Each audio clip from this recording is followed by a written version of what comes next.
Hey everyone, this is Alex, and today we are going to talk about the mysterious buses, like these things right here, in Logic Pro X. What are they? Why are they there? Why by default does Logic give two of them, usually bus 1 and 2? See, like bus 1 would have been here, and bus 2 there. But the buses, what I wanted to talk about is what are they? Why are they there? So, what are these buses? Well, let's get to that right now. So, the project we're going to be messing around with is a project I made kind of as a joke and kind of as a practice a little while ago. The drop in this project sounds like this.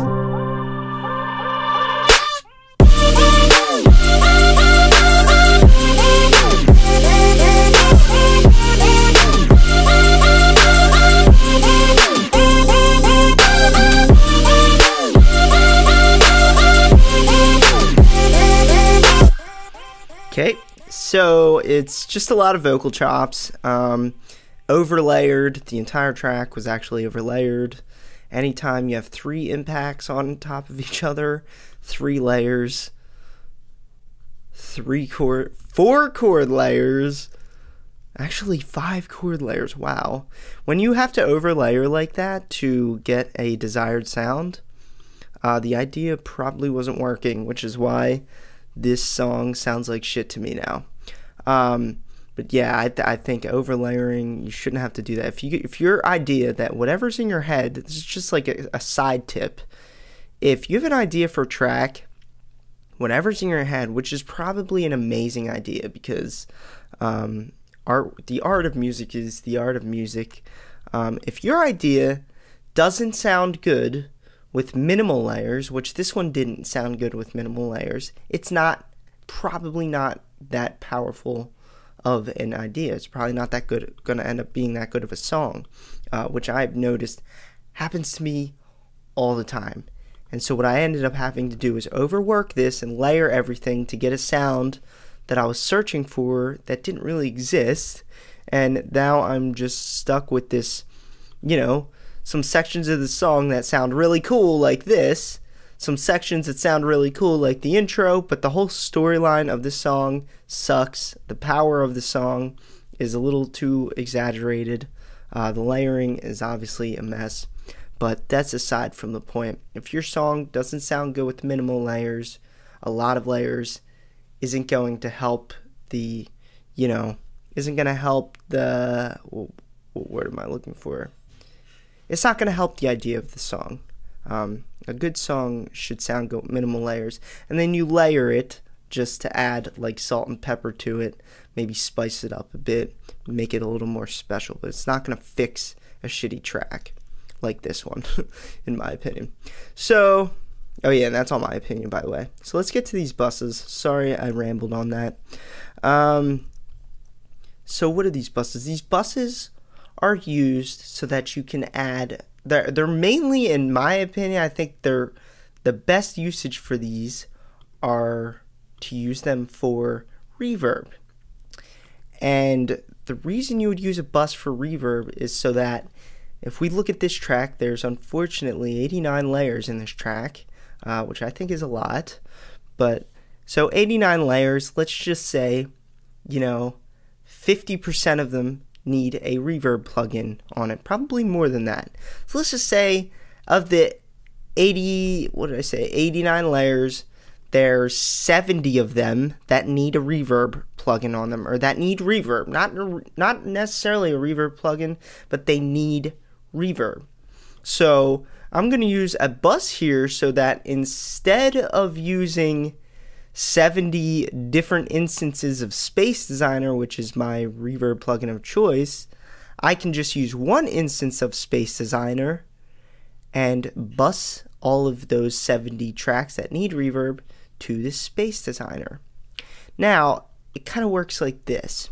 So I have right here,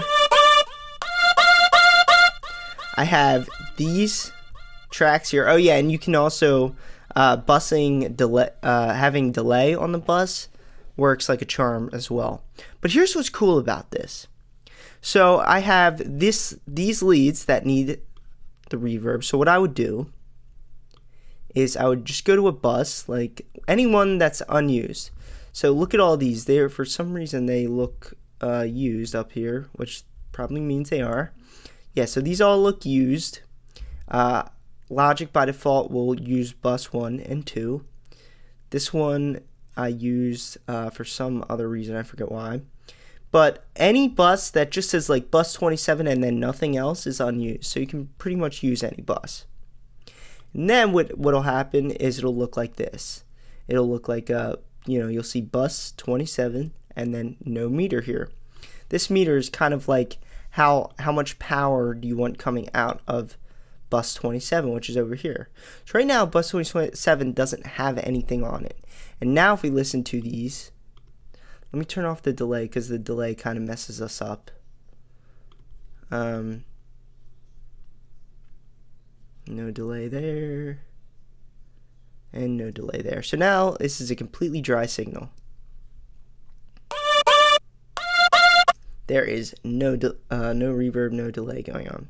So now what I could do is come down to Reverb, Space Designer, right here. And before I had a small reverb on it, but it wasn't that noticeable. So I want to get a nice noticeable reverb here. Let's just go to big drums.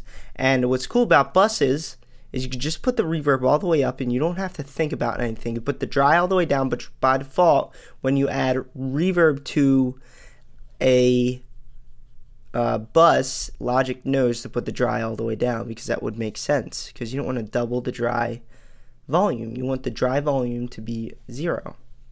And then you put your reverb max all the way up. So watch this. When we play this, it's still not going to have reverb on it. Because what we need to do is we need to use this here to turn the reverb up. Watch.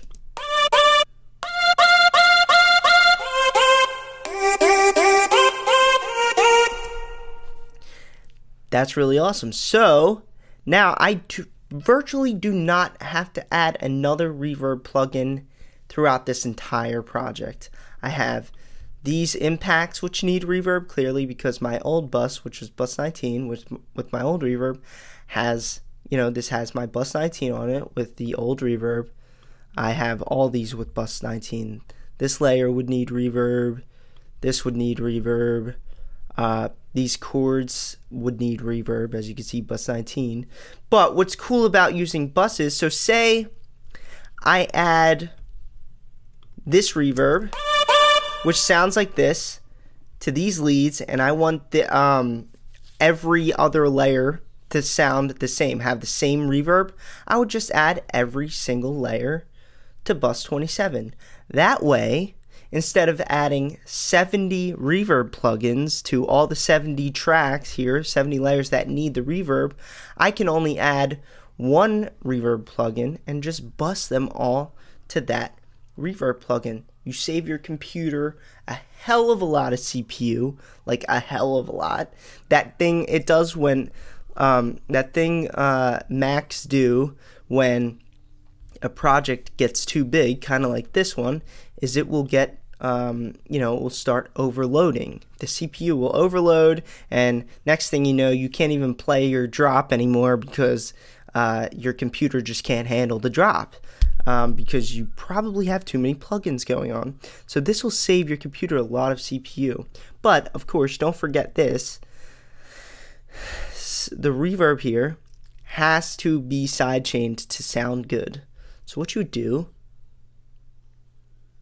is you would load up your compressor of choice, and you would just sidechain this like you would sidechain anything. So I would go here.